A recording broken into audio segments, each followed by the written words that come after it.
ನೆರವು ನಂತರ ಸಂತ್ರಸ್ತರಿಗೆ ಅಲ್ಲಿ ಪುನರ್ವಸತಿ ಕಲ್ಪಿಸೋ ಕೆಲಸಕ್ಕೆ ಸರ್ಕಾರ ಮುಂದಾಗಿದೆ. ರಾಜ್ಯ ಸರ್ಕಾರ ಹಾಗೂ ಜಿಬಿಎಗೆ ಈಗ ಹೊಸ ಟೆನ್ಷನ್ ಶುರುವಾಗಿದೆ. ನಮ್ಮ ಮನೆಯನ್ನು ಕೂಡ ಡೆಮಾಲಿಷನ್ ಮಾಡಿ ಅಂತ ಜನರು ಒತ್ತಾಯ ಮಾಡ್ತಾ ಇರೋದು. ಈ ಒತ್ತುವರಿ ತೆರವು ಕಾರ್ಯಾಚರಣೆ ನಡೆಸೋ ಸಂದರ್ಭದಲ್ಲಿ ಅಂತ ಜಾಗದಲ್ಲಿ ಬಹಳ ದೊಡ್ಡ ಹೈಡ್ರಾಮಾ ನಡೆಯುತ್ತೆ. ಯಾವ ಕಾರಣಕ್ಕೆ? ನಮ್ಮ ಮನೆಯನ್ನ ಕೆಡವಬೇಡಿ, ನಮ್ಮ ಮನೆಯನ್ನ ಡೆಮಾಲಿಷನ್ ಮಾಡಬೇಡಿ ಅಂತ ಹೈಡ್ರಾಮಾ ನಡೆಯೋದನ್ನ ನೀವು ನೋಡಿದ್ರಿ. ಆದ್ರೆ ಇಲ್ಲೇನಾಗ್ತಾ ಇದೆ? ಇಲ್ಲಿ ಜನರೇ ಒತ್ತಾಯ ಮಾಡ್ತಾ ಇದ್ದಾರೆ ನಮ್ಮ ಮನೆಯನ್ನು ಕೂಡ ಡೆಮಾಲಿಷನ್ ಮಾಡಿ ಅಂತ. ಅದಕ್ಕೆ ಕಾರಣ ಸರ್ಕಾರದ ನಡೆ. ವಸೀಂ ಲೇಔಟ್ನ 100 ಕುಟುಂಬಗಳು ರಾಜ್ಯ ಸರ್ಕಾರಕ್ಕೆ ಮನವಿ ಮಾಡಿರೋದು. ಈಗಾಗಲೇ ಡೆಮಾಲಿಷನ್ ಆಗಿರೋ ಮನೆಗಳಿಗೆ ಪುನರ್ವಸತಿ ಭಾಗ್ಯ ಸರ್ಕಾರದಿಂದ ಸಿಗ್ತಾ ಇದೆ.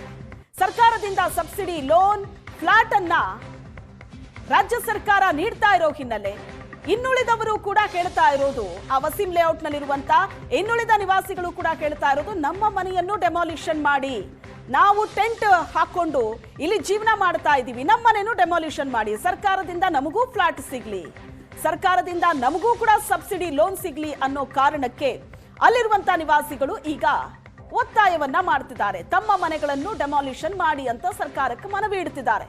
ಮುಂದಿನ ದಿನಗಳಲ್ಲಿ ಈ ಮನೆಗಳನ್ನ ಡೆಮಾಲಿಷನ್ ಮಾಡೋದು ಫಿಕ್ಸ್.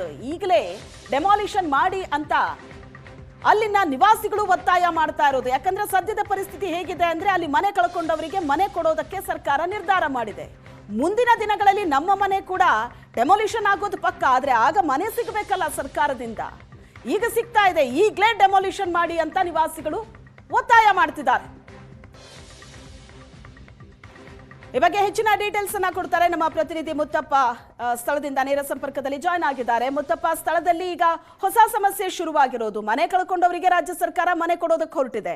ಆದ್ರೆ ಯಾರ್ಯಾರ ಮನೆ ಅಲ್ಲಿ ಉಳ್ಕೊಂಡಿದ್ಯೋ ಅವರು ಕೂಡ ಹೇಳ್ತಾ ಇದ್ದಾರೆ ನಮ್ಮ ಮನೆನೂ ಡೆಮಾಲಿಷನ್ ಮಾಡಿ, ಸರ್ಕಾರದಿಂದ ನಮಗೂ ಫ್ಲಾಟ್ ಸಿಗ್ಲಿ ಅಂತ. ಸೊ ಅಲ್ಲಿನ ಜನರ ಒತ್ತಾಯ ಏನು?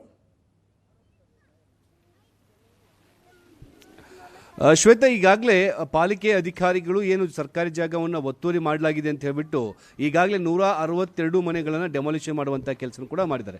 ನಾನು ಇದೇ ಪ್ರದೇಶದಲ್ಲಿದ್ದೀನಿ. ಈಗಾಗಲೇ ಏನು ಮೇಲ್ಭಾಗದಲ್ಲಿರುವಂತಹ ಫಕೀರ್ ಲೇಔಟ್ ಆಗಿರ್ಬೋದು, ಕೆಳಭಾಗದಲ್ಲಿರುವಂತಹ ಲೇಔಟನ್ನು ಬಹುತೇಕ ಮನೆಗಳನ್ನು ಕೂಡ ಡೆಮಾಲಿಷನ್ ಮಾಡಿದ್ದಾರೆ. ಈ ಮನೆಗಳನ್ನು ಹೊರತುಪಡಿಸಿದರೆ ಮತ್ತೊಂದು ಭಾಗದಲ್ಲಿ ಈಗಲೂ ಕೂಡ ಕೆಲವೊಂದಿಷ್ಟು ಮನೆಗಳಿದ್ದಾವೆ. ಈ ಮನೆಗಳನ್ನು ಕೂಡ ಜಿಲ್ಲಾಧಿಕಾರಿಗಳು ಮತ್ತು ಪಾಲಿಕೆ ಅಧಿಕಾರಿಗಳು ಡೆಮಾಲಿಷನ್ ಮಾಡೋಕ್ಕೆ ಗುರುತು ಮಾಡಿರುವಂಥದ್ದು. ಹೀಗಾಗಿ ಇಲ್ಲಿರುವಂತಹ ಕೆಲವೊಂದಿಷ್ಟು ಜನ ಈಗಾಗಲೇ ಸರ್ಕಾರಕ್ಕೆ ಒತ್ತಾಯ ಮಾಡಿರೋದೇನಂತಂದ್ರೆ, ನಾವು ಕೂಡ ಸರ್ಕಾರಿ ಜಾಗದ ಒತ್ತುವರಿ ಭಾಗದಲ್ಲಿದ್ದೀವಿ, ಬೇಕಿದ್ರೆ ನಮ್ಮ ಮನೆಗಳನ್ನು ಕೂಡ ಈಗಲೇ ಡೆಮಾಲಿಷನ್ ಮಾಡಿಬಿಟ್ಟು ನಮಗೂ ಕೂಡ ಪರ್ಯಾಯವಾದಂತಹ ಫ್ಲಾಟ್ಗಳನ್ನು ಕೊಡಿ ಅಂತ ಹೇಳ್ಬಿಟ್ಟು ಸರ್ಕಾರಕ್ಕೆ ಮನವಿ ಮಾಡುವಂತಹ ಕೆಲಸ ಕೂಡ ಈಗಾಗಲೇ ಮಾಡಿದ್ದಾರೆ. ಹೀಗಾಗಿ ಸರ್ಕಾರಕ್ಕೆ ಒಂದು ಟೆನ್ಷನ್ ಶುರುವಾಗಿರುವಂಥದ್ದು. ಅವ್ರು ಏನು ಅನ್ಕೊಂಡಿದ್ರು, ಇಷ್ಟು ದಿನಗಳ ಕಾಲ ಎಷ್ಟು ಮನೆಗಳನ್ನು ಹೊಡೆದಿದ್ರು ಅವರಿಗೆ ಅಷ್ಟೇ ನಾವು ಪರ್ಯಾಯ ವ್ಯವಸ್ಥೆನ ಪುನರ್ವಸತಿಯನ್ನು ಕಲ್ಪಿಸಬಹುದು ಅಂತ ಹೇಳಿ ಪ್ಲಾನ್ ಅನ್ನು ಮಾಡ್ಕೊಂಡಿದ್ರು. ಆದರೆ ಯಾವಾಗ ಸರ್ಕಾರ ಸಬ್ಸಿಡಿನ ಕೊಡೋಕ್ಕೆ ಪ್ರಾರಂಭ ಮಾಡ್ತು, ಜೊತೆಗೆ ಉಳಿದಂಥ ಹಣಕ್ಕಾಗಿ ಸರ್ಕಾರನೇ ಶ್ಯೂರಿಟಿ ಕೊಟ್ಟು ಲೋನನ್ನು ಕೊಡೋಕ್ಕೆ ಪ್ರಾರಂಭ ಮಾಡ್ತು, ಆಗ ಈಗಿರುವಂತಹ ಈ ಸಣ್ಣ ಪುಟ್ಟ ಶೆಡ್ಗಳಾಗಿರ್ಬೋದು ಅಥವಾ ಮನೆಗಳ ಮಾಲೀಕರೆಂದರೆ ನಮಗೂ ಕೂಡ ಪರ್ಯಾಯವಾದಂತಹ ವ್ಯವಸ್ಥೆಯನ್ನು ಕೊಡಿ, ನಾವು ಕೂಡ ಮನೆಗಳನ್ನು ಖಾಲಿ ಮಾಡೋಕೆ ರೆಡಿ ಇದ್ದೀವಿ ಅಂತೇಳಿ ಕೆಲವೊಂದಿಷ್ಟು ಜನರು ಈಗಾಗಲೇ ಸ್ಥಳೀಯ ಅಧಿಕಾರಿಗಳಿಗೆ ಮನವಿ ಮಾಡುವಂತಹ ಕೆಲಸ ಕೂಡ ಮಾಡಿದ್ದಾರೆ. ಹೀಗಾಗಿ ಇವತ್ತು ಸಂಜೆ ಮತ್ತೊಂದು ಸುತ್ತಿನ ಸಚಿವರು ಮತ್ತು ಅಧಿಕಾರಿಗಳ ಜೊತೆಗೆ ಸಭೆಯನ್ನು ಕರೆಯಲಾಗಿದೆ. ಆ ಸಭೆಯಲ್ಲಿ ಅಂತಿಮವಾದಂತಹ ತೀರ್ಮಾನ ಕೈಗೊಳ್ಳುವಂತಹ ಸಾಧ್ಯತೆ ಹೆಚ್ಚಾಗಿರುವಂಥದ್ದು. ಶ್ವೇತಾ, ಏನಂತಂದ್ರೆ ಯಾರ್ಯಾರಿಗೆ ಕೊಡಬೇಕು, ಈಗಾಗಲೇ ಡೆಮಾಲಿಷನ್ ಮಾಡಿರುವಂತಹ ಮನೆಗಳಿಗೆ ಕೊಡಬೇಕು ಅಥವಾ ಇದನ್ನು ಹೊರತುಪಡಿಸಿ ಯಾರೆಲ್ಲ ಹೊಸದಾಗಿ ಬಂದು ಮನವಿಯನ್ನು ಮಾಡ್ತಿದ್ರು ಅವರನ್ನು ಒಳಗೊಂಡಂತೆ ಎಲ್ಲಾ ಮನೆಗಳನ್ನ ಒತ್ತುವರಿಯನ್ನು ಡೆಮಾಲಿಷನ್ ಮಾಡಿ ಎಲ್ರಿಗೂ ಒಂದೇ ಬಾರಿ ಪರ್ಯಾಯವನ್ನು ವ್ಯವಸ್ಥೆ ಕಲ್ಪಿಸಿ ಜಾಗವನ್ನು ವಶಪಡಿಸ್ಕೋಬೇಕು ಅನ್ನೋದ್ರ ಬಗ್ಗೆ ಒಂದು ಚರ್ಚೆ ಕೂಡ ನಡೆಯುತ್ತೆ. ಈ ಚರ್ಚೆಯ ನಂತರದಲ್ಲಿ ಅಷ್ಟೇ ಅಂತಿಮವಾದಂತಹ ತೀರ್ಮಾನವಾಗುತ್ತೆ.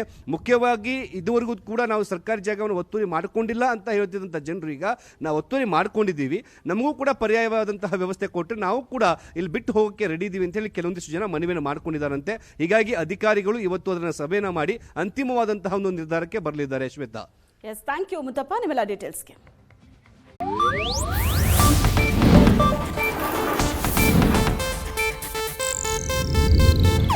ಇದು ಏಷ್ಯಾನೆಟ್ ನ್ಯೂಸ್ ನೆಟ್ವರ್ಕ್ ಪ್ರಸ್ತುತಿ.